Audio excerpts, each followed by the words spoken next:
Hi అండి. ఈ మొక్కలేంటో నాకు తెలీదు కానీ, నాకు బాగా చాలా ఆకర్షించినియి ఈ మొక్కలు. అచ్చు ఫ్లవర్ బొకేస్‌లాగా ఉన్నాయి కదండీ! ఈ ఇవేమో దువ్వెనకాయల చెట్టన్నమాట. ఈ దువ్వెనకాయల చెట్టునే మనకి ఆయుర్వేదంలో అతిబల చెట్టు అంటాము. ఈ అతిబల చెట్టు మనకి దుర్యోధనుడికి గాంధారి ఈ చెట్టు ఆకులు పసరు ఒంటికి రాస్తదనమాట. శరీరం వజ్రకాయం అయిపోతదనమాట. ఈ చెట్టు ఆకులు పసరు రాసుకుంటేని.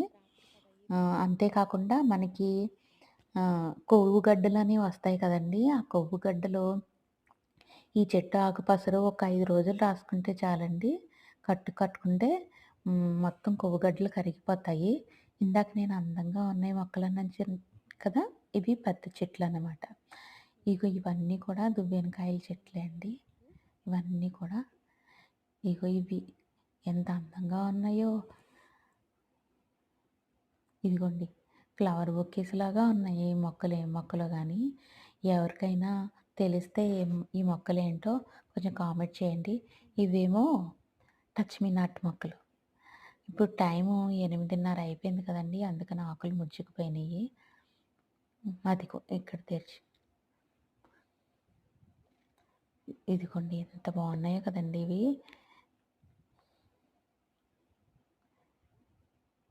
ప్రకృతిలోని ఎన్నో రకాల ఔషధ మొక్కలు ఉంటాయి. మనకి అన్నీ పిచ్చి మొక్కలు అనుకుంటాం గానీ, ఎంతో ఔషధ గుణాలున్న మొక్కలున్నాయి ఈ ప్రకృతిలోని.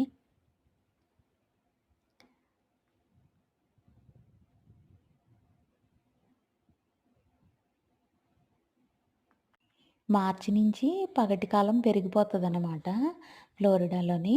రాత్రి 10 అయినా సరే చీకటి పడదు. ఇప్పుడు టైము 8:30 అయిందండి. 8:30కి ఎంత వెలుగ్గా ఉందో చూసారా?